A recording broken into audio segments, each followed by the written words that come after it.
All right, so we've been talking a lot about different methods of solving quadratic equations.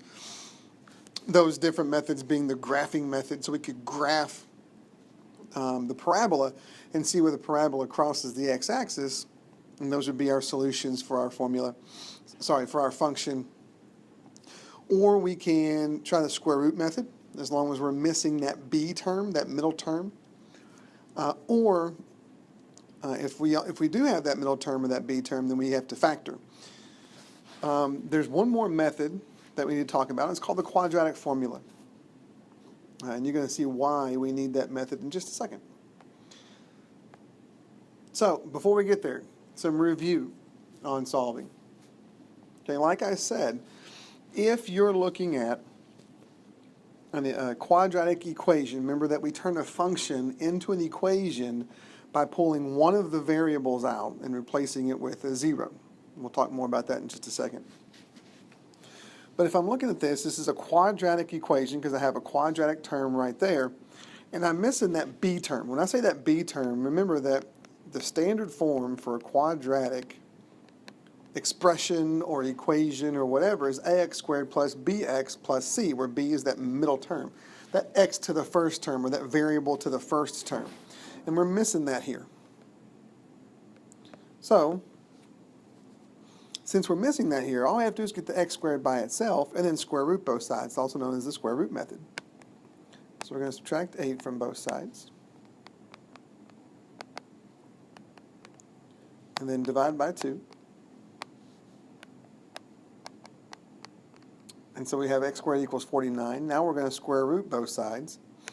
Remember that when we square root both sides, we know that 7 times 7 is 49, but so is negative 7 times negative 7. So we actually have our two solutions, 7 and negative 7. Okay? That's a little different than your next example. That's just the solution to that worked out again. Here we do have that middle or that b term, that x to the first term. So we can't do the square root method. Instead, we have to factor. So a trinomial factors into two binomials. We're going to factor the first term. X squared factors into x and x. Factor this last term, and we have some factor pairs that will work. 5 times 1 will work, as well as negative 5 times negative 1. Now what we need, though, because of FOIL, because we're doing the opposite of foiling, right? Part of FOIL is the outsides times the insides, and that's supposed to add to that middle term. So what I need is I need two factors that will add to 6, and that's positive 5 and positive 1. So that's how we factor that trinomial into down into two binomials. And because these are factors, these are two things that are multiplied together. So what this sentence tells us is that we need x plus 5 times x plus 1 to equal 0. The only way that happens is if one of these two guys are 0. So I don't care which one is 0. So what we do is we set these guys equal to 0 and solve. Subtract 5, subtract 1, and now we have two solutions, x equals negative 5, x equals negative 1. And remember, two solutions. Why two solutions? Because when we find the solutions, we also call these guys roots. We also call them x-intercepts, and we call them zeros. Okay, x-intercepts, this is where they're going to cross the x-axis. So if I were to graph this parabola, the parabola would hit the x-axis at negative 5 and negative 1. Okay? All right. Well, what if we come across something like this? We have that b term, we have that middle term, so we can't do the square root method. We can try to factor, so I'm going to create my two binomials here. Factor the first term into x and x. I need factor pairs of negative 5 now, so negative 5 and 1 or 5 and negative 1.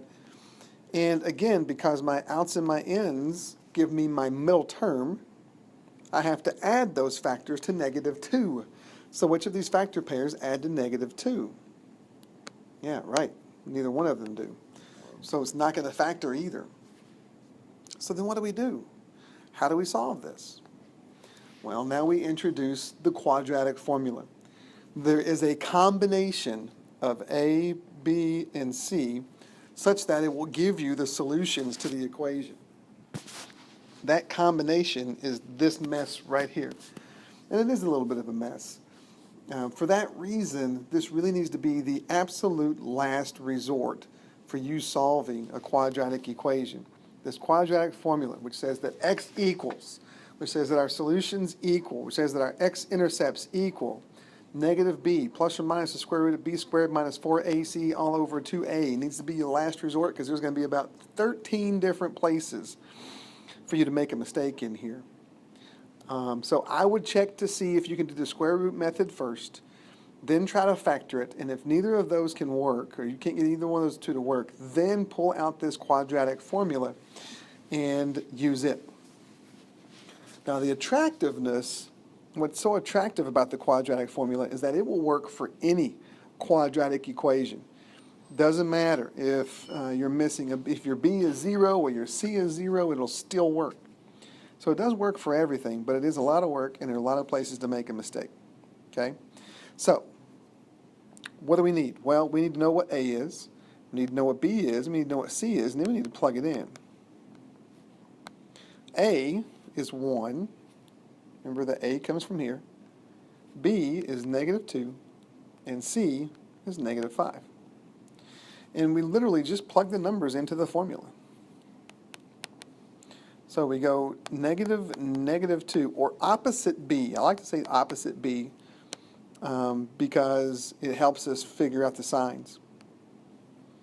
And then we get negative 2 squared minus 4 times A is 1, times C is negative 5, all over 2 times 1.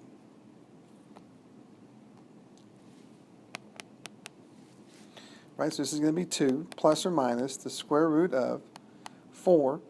Negative 4 times 1 times negative 5 is positive 20, all over 2. And we're just going to keep simplifying. So 2 plus or minus the square root of, this is 24, all over 2. Now, two solutions. Parabolas very often, not always, but very often hit the x-axis in two places, so you're going to be looking for two different numbers here. And we get them because of this plus and minus. Okay? What we need to do now in our calculators is take 2 plus the square root of 24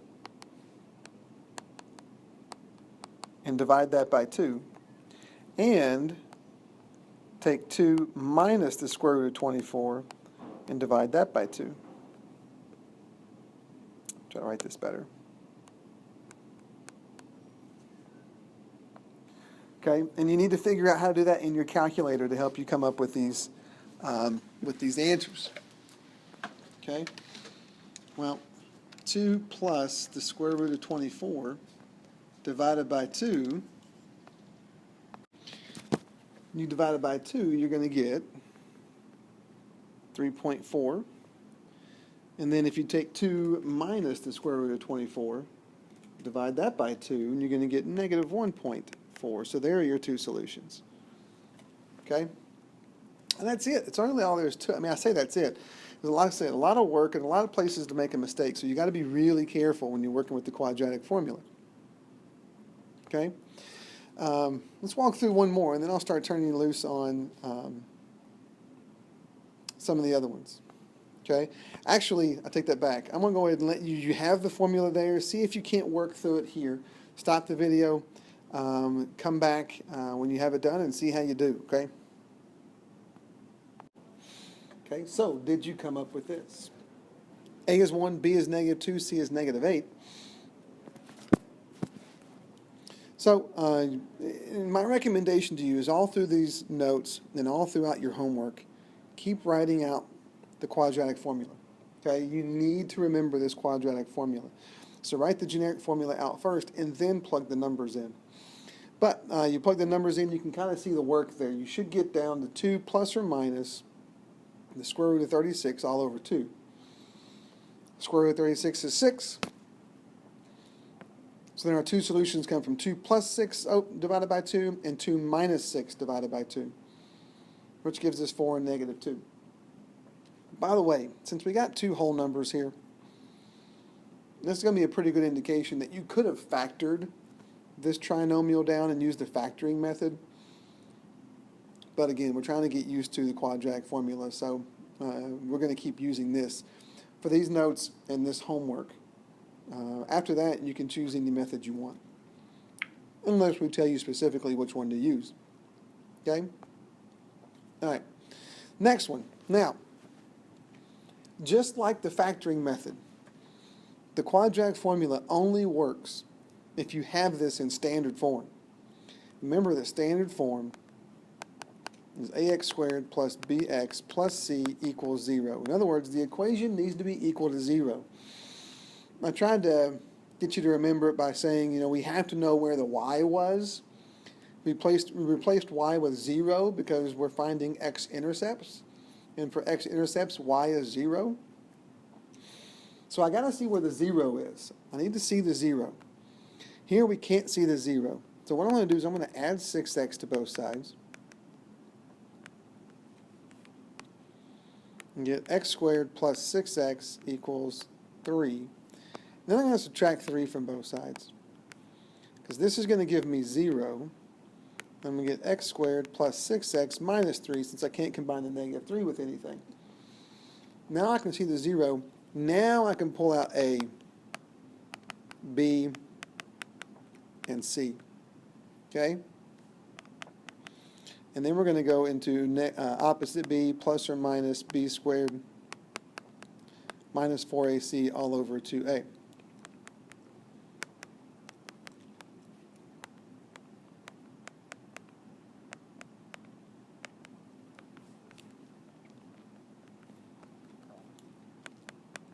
Okay?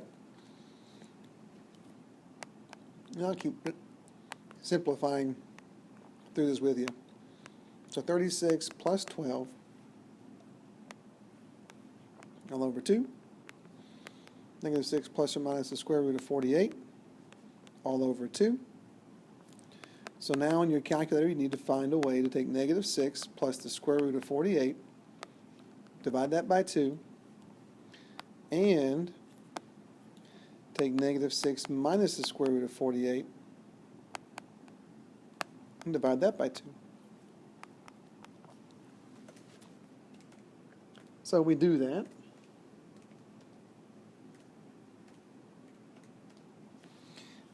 And we get 0.46 and negative 6 minus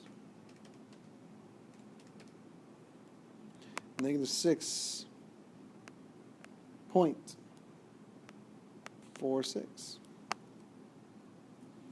And there you go. Okay, so make sure that the equation is equal to 0 first. Okay, try this, guys, see what you come up with. Start the video up and see if you're right. Did you get this? You had to subtract that 4 over first to see the 0.